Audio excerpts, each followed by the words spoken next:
Story 1. My daughter was born a couple of years ago in California. It was just myself and my pregnant wife with no family to help. When the baby was born, I asked her parents to come for the delivery, and they said they couldn't come. A month after birth, my wife suffered mastitis and got very sick. Her parents showed up unexpectedly with my wife's cousin. There was an intervention because we were going through marriage troubles at this time. This was during a global issue when we were both working from home in a small apartment, in addition to the pregnancy. Her cousin and parents acted as mediators and eventually asked me to allow her to go to their home in Puerto Rico for a few weeks. I felt pressured to say yes because we'd just gone through this heartfelt discussion. While packing her things, I noticed she was packing her work laptop and all her important documents. I asked her why because she was on maternity leave, and she told me she still has to input time, which I found odd because you usually request maternity leave and no one expects you to log in every 2 weeks to input time. My suspicions were right because later I found out she'd secretly transferred her office to the Puerto Rico area. As those 2 weeks went by, she started changing her behavior and telling me she needed more time for recovery. 2 months passed, and she informed me she wasn't sure when she would return. Then she started demanding that she would return if I bought a home. Keep in mind, this is a global issue time when home prices in California and the USA in general skyrocketed. And then another month goes by, and I get hit with custody papers filed in Puerto Rico. I filed for a parental abduction report with the local DA, and they opened a case, but they wouldn't act on it, saying they prefer we settle in court. I tried contacting the FBI, and they told me they couldn't help since it's not international. But if I got a court order with full custody, they would help serve the order. Part of the issue was because she created a jurisdiction issue by filing in Puerto Rico. Another part was because I balked the initial visit, so they technically didn't consider it an abduction, which I still think is bullshit because that doesn't mean she can permanently move. Otherwise, everyone would use this to leave with children. I was able to hire a lawyer in Puerto Rico who specifically dealt with parental abduction cases. He was able to dismiss this case easily. I ended up filing for custody in California and one jurisdiction. Anyway, we went through mediation, which took a year. They eventually told me a few things. My daughter has established life in Puerto Rico.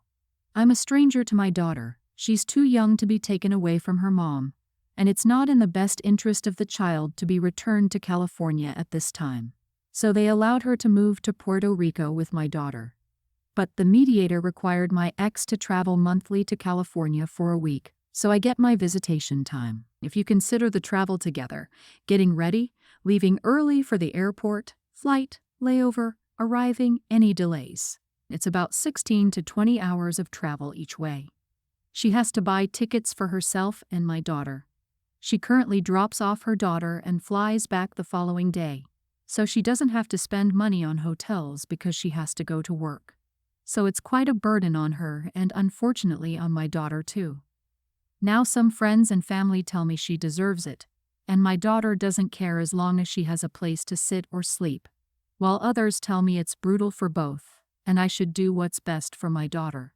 Then some people are further split on the fence by telling me that I should give up my daughter, not an option, or that I should move to Puerto Rico. That's unfair because it's a different culture and environment, and I'd have to take a significant pay cut in addition to many more things. Ex's dad texts me telling me I'm not a real man. He's the stereotypical macho manly man, but it's a fake persona. Ex told me she couldn't keep this up and might give up the baby. She keeps asking me to allow her a more manageable schedule and says she can come every 3 months. I told her 1 week every 3 months equals 4 weeks a year. You can't seriously expect me to cut my visitation from 25% to about 7%. I told her she could transfer back to California or get any job easily. If she returns to California with the same job, her salary will be about $90,000 a year, so it's not like she's struggling. So am I the idiot for digging my feet in and refusing to give my ex-wife, who stole my daughter, a better custody agreement? She's the one who deserted you and took the child. Her having to work at complying with the custody agreement is not your problem. You can only develop a relationship with your daughter by seeing her often. If your ex is tired of it, she can move back. All this crap is on her. You are not the idiot.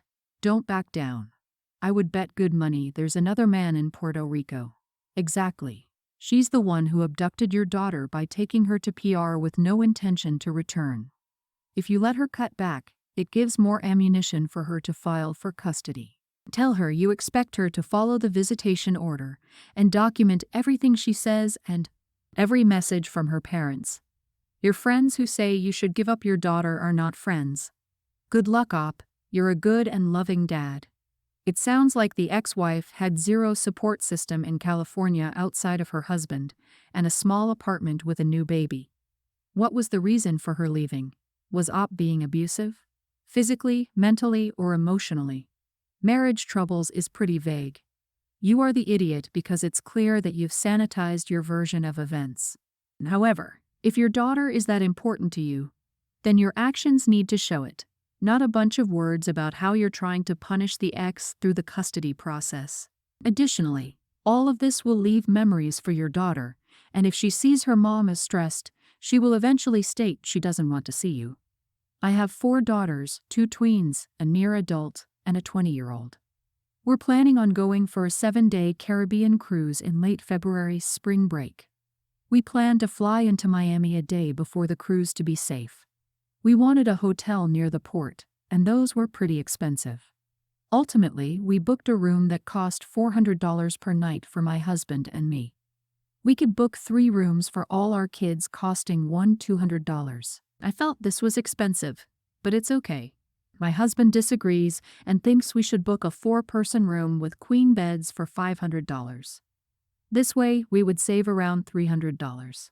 However, this means my daughters would have to share 2 queen beds, meaning all had to share a bed. My younger daughters hated the idea and begged us not to share a bed, while my older 2 didn't really care since according to them, it's just one night. But my youngest daughters didn't even want to share a room which they would on the cruise ship and hated the idea of sharing with 4 people. On the cruise we booked 3 rooms, so the oldest 2 would occupy one cabin and the youngest 2 would occupy another cabin. My younger daughters wanted their own rooms, but my husband said no. I think it's unfair to make our daughters share a bed as it'll make them uncomfortable. My husband says it's okay because it's just one night. He said that since he's paying for the cruise, he's the one who makes the decisions. He told me to pay the $300 if I wanted my daughters to not share a bed.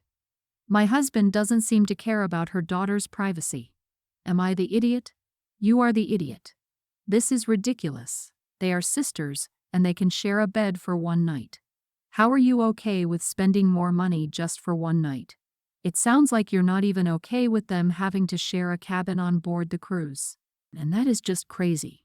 They're kids, and they'll spend most of their vacation time outside of the rooms.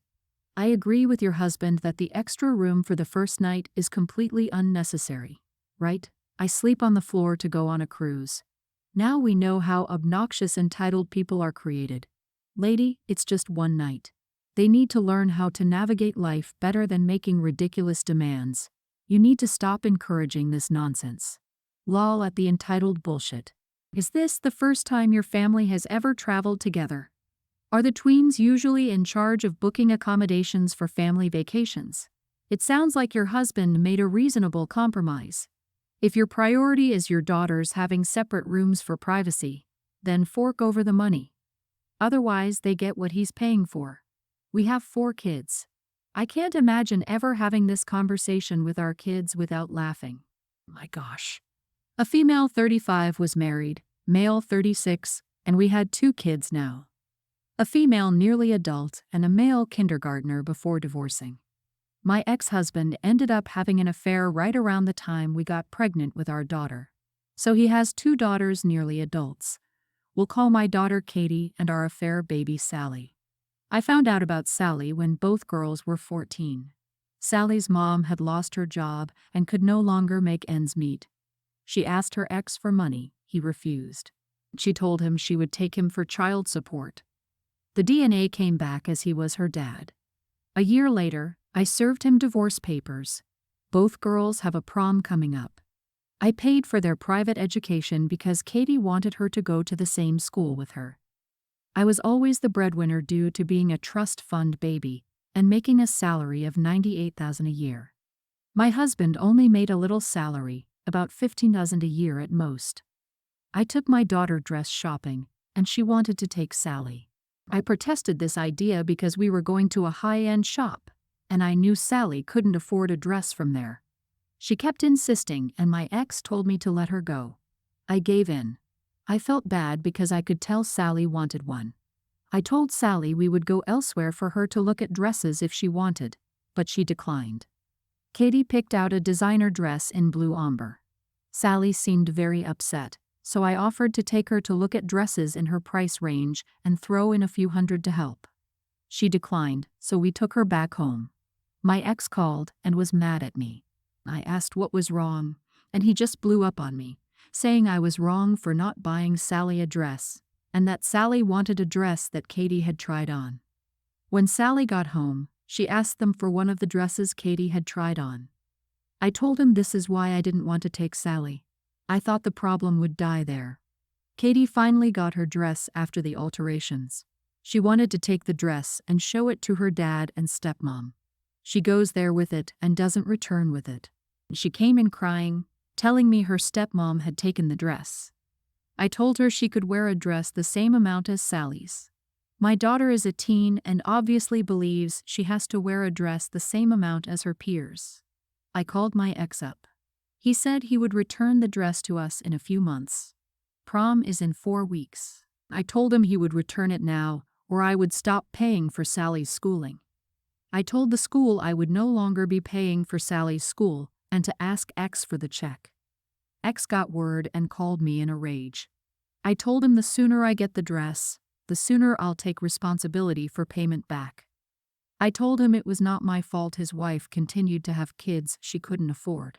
He yelled that I could have just bought the dress Sally wanted and just hung up on me. Since then, he's made a Facebook post and contacted his and the stepmom's family over the situation. I'm being called names and I should just buy the dress because it wouldn't hurt my pockets. So am I the idiot for not buying the dress? Not the idiot, you're more than generous. You're setting yourself up to be the bad guy though because you will keep having to say no to their ridiculous asks. You need to let your ex know that because of their expectations you will no longer be able to pay for anything for Sally. They've taken advantage of your kindness one too many times, and stealing from your daughter to try and force your hand shows that it's no longer safe for you to indulge them at all. And then let them know if the dress isn't returned immediately in perfect condition, you'll call the cops and report it stolen. As for him posting to social media, taking the dress and cheating, I'm glad you're no longer married. He sounds awful. You don't owe him or Sally anything. You're already doing more than enough by paying for Sally's education. For them to hurt Katie by taking her dress too is wildly inappropriate. It seems your ex and the stepmom seem entitled to your lifestyle when they don't deserve any of it. Geez, I'm just shocked that you agreed to pay private school tuition for your ex's affair child, because your daughter wanted to go to the same school. When does a child dictate that? It seems they got close in just 3 years, especially since your daughter's father was the direct reason her family broke up. It's one thing for your daughter to have a relationship with a half-sister, but that relationship does not have to come at your expense. A large part of this is your daughter wanting Sally included in everything. Why is that? Have you explained to your daughter that you're unwilling to support Sally? It's weird. My fiancé, 32 male, and I, 26 female, are getting married soon. We've had everything booked and ready to go for almost 2 years because we got engaged during the global issue. Coincidentally, we found out his brother's wife, sister-in-law, 36, was pregnant 6 months ago, and the due date was the same weekend as our wedding. When they told us, we all had to be okay with them, and my mother-in-law maybe not coming because there was nothing we could do to move our date either. The thing is, sister-in-law lost it 4 months ago, and it's been incredibly difficult for her. She had been trying for a while and finally got pregnant with this baby. While we are all devastated for her, the rest of the family has moved on and sister-in-law has been extremely spiteful. At first, she demanded my fiancé, and I included her baby at my wedding. We were going to save seats for family members who had passed with their pictures during the ceremony, and sister-in-law wanted us to print out photos of her sonogram scans and do the same. I politely declined this idea because, in all honesty, I think it's so morbid and just sad. When I said no to this, she said she wouldn't be coming to the wedding anymore, because this should not be a day of celebration, but rather mourning for her unborn child. She's now planning a memorial and telling family and friends to attend that instead of my wedding day on the same day in honor of her due date. It's become this huge issue in the family of people feeling guilt-tripped into sister-in-law's memorial. And she told me if I wanted my own day, I have 364 others to choose from. My fiancé had some not very nice words for her afterward, and now she's acting like we're happy about her child dying. Am I the idiot? Definitely not the idiot. Weddings take forever to plan, and getting everything booked is hard. Changing reservations can cost a lot as well. It's unfair to expect you to change it. As much as this is terrible for your sister-in-law, this is a day for you and your fiancé, not a memorial service for her child. Setting up a competing event on the same day because you don't want to turn it into one is wild. Someone in her family needs to talk to her because she's misdirecting her rage and frustration at you. This is wild behavior. I hope things turn around for you here. Your family should be going to your wedding if they have any sense. Could you maybe scrap the save seats idea and put out a table with photos instead? That way you could have a sonogram photo tucked in the corner or something. I don't know. But I feel like you may have to attend the crazy a little bit to ensure the wedding has family guests. If I saw a sonogram picture on my memory table, I'd assume it was the bride's. Entertaining the crazy is a bad idea with people who, if you offer an inch, they'll take a mile. The sister-in-law is already showing signs of being the type by demanding up. Either change her wedding date or turn it into a memorial, with no regard for a wedding, not about her, and confusion for all the guests unaware of the sister-in-law's loss. Weddings are stressful enough. I'm so sorry the focus is being taken from you and your soon-to-be husband. Thanks for listening.